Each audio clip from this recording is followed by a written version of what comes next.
RCF.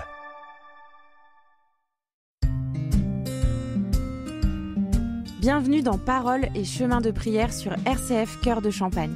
Avec Marie-France Gabriel, partageons un moment pour nous ressourcer spirituellement. Bonjour les amis, je suis heureuse de vous retrouver autour du livre du Père Stan Rougier, Au commencement était l'amour, édité aux presses de la Renaissance. Nous entamons aujourd'hui la deuxième partie intitulée Chercheurs de sens. Notre premier chapitre, lui, s'intitule Vos fils et vos filles seront prophètes. Commençons par une citation de Jean-Paul II au JMJ de l'an 2002. Il n'est sans doute pas de ténèbres plus épaisses que celles qui s'insinuent dans l'âme des jeunes lorsque de faux prophètes éteignent en eux la lumière de la foi, de l'espérance et de l'amour. La tromperie la plus grande, la source la plus importante de malheur, consiste dans l'illusion de trouver la vie en se passant de Dieu. Je voudrais rendre grâce pour l'appel reçu il y a 40 ans.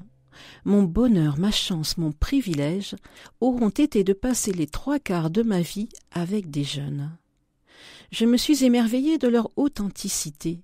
J'ai ri de leurs rires, j'ai pleuré de leurs larmes, j'ai rêvé de leurs rêves, j'ai été bousculée par leurs révoltes, je me suis laissée interroger par leurs questionnements. Il me semble qu'il n'y a pas au monde de tâche plus vitale et plus urgente que d'éveiller de jeunes âmes à leur dimension spirituelle. Jamais je n'ai pu me fatiguer de cette planète des jeunes. Pendant 40 ans de sacerdoce, je les ai contemplés comme de fabuleux cadeaux pour le monde. Je les ai regardés se découvrir, s'inventer, choisir leurs modèles et leurs repères, chercher leurs marques, guetter les dangers. Je les ai trouvés déroutants, imprévisibles, généreux, magnifiques, grâce à la splendeur dont Dieu les a revêtus.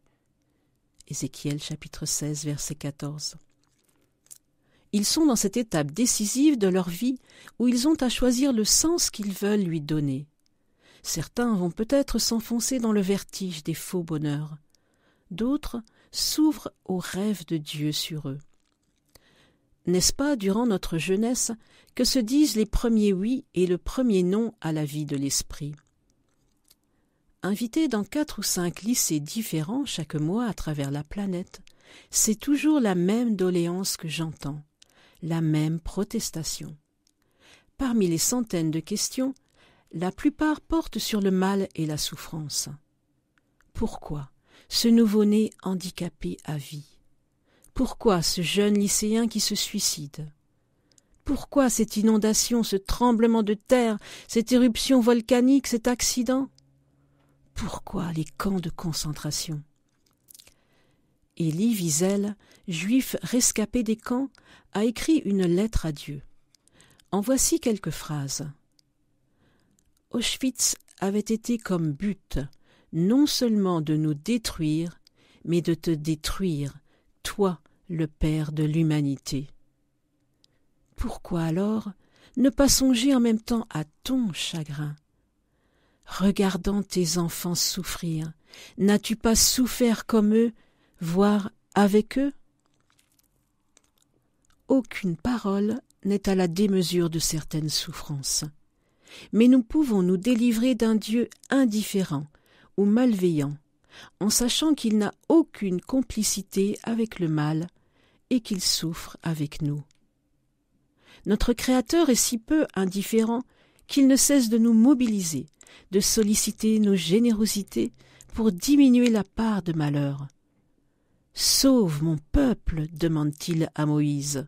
« Sauve cette femme qui va être lynchée » demande-t-il au jeune Daniel. « Sauve mon Église » demande-t-il à François d'Assise. « Sauve ma planète » demande-t-il à chacun de nous aujourd'hui. Chaque homme, chaque femme est envoyé en mission pour le monde. Les talents que le Créateur nous a confiés ne sont pas pour nous, ce sont des cadeaux faits à l'humanité pour réduire l'ampleur des désastres ou pour secourir les victimes. Un temps de réflexion avec Marie-France Gabriel. Paroles et chemins de prière sur RCF Cœur de Champagne. Jean-Paul II écrivait aux jeunes en 1985. Vous vous posez la question, réussirons-nous à changer ce monde ? Que devons-nous faire pour ne pas être écrasés par l'injustice, le mépris de l'homme ? Il lançait ce jour-là une mobilisation générale. Ne soyez pas passifs, c'est de vous que dépend l'avenir. Je rencontre entre 200 et 500 jeunes par semaine. Parmi les questions que je leur pose, il en est une qui me vaut des réponses étonnantes. Si tu es croyant, qu'attends-tu de Dieu ?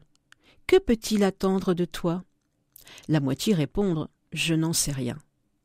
Un grand nombre attend de Dieu qu'il effectue lui-même à notre place nos tâches humaines, qu'il prenne nos responsabilités.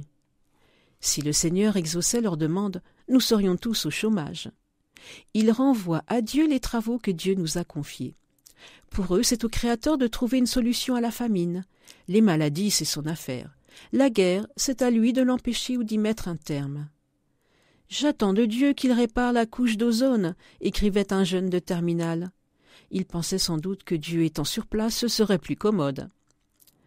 Beaucoup font un procès à l'Éternel. Ils l'accusent de non-assistance à créature en danger.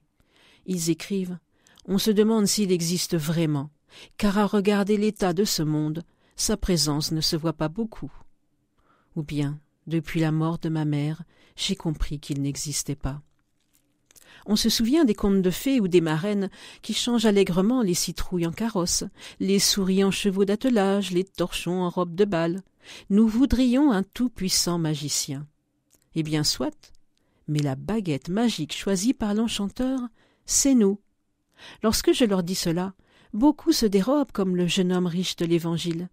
Certains ont peur qu'en se prêtant à Dieu, ils finissent un jour par se donner.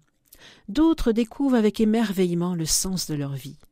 Il y a 2000 ans, au bord du lac de Tibériade, il a suffi de 12 oui pour que le monde bascule. Est-ce donc si difficile de comprendre que la cause de nos malheurs n'est pas dans une indifférence venue de l'Éternel, mais dans une passivité venue des hommes ? Tu as vu ces choses, et tu les as permises. Je ne te comprends pas, dit l'homme à son Seigneur, comme pour ne pas entendre que Dieu justement ne cesse de lui tenir les mêmes reproches. Un moment de prière avec Marie-France Gabriel. Paroles et chemins de prière sur RCF Cœur de Champagne.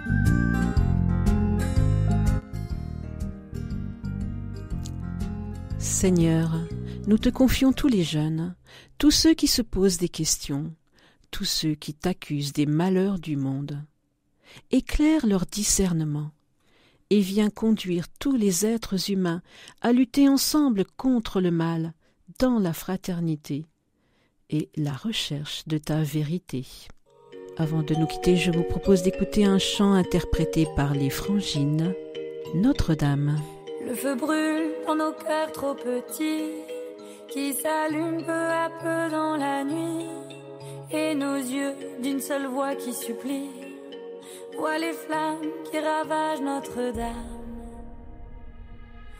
On en a tous une cathédrale à rebâtir, à reconstruire. On a tous en nous le bien, le mal, qui prend feu parfois pour nous dire qu'on en a tous une cathédrale à rebâtir, à reconstruire. On a tous en nous le bien, le mal, qui prend feu parfois pour nous dire tous ces hommes. Au revoir les amis, à la semaine prochaine.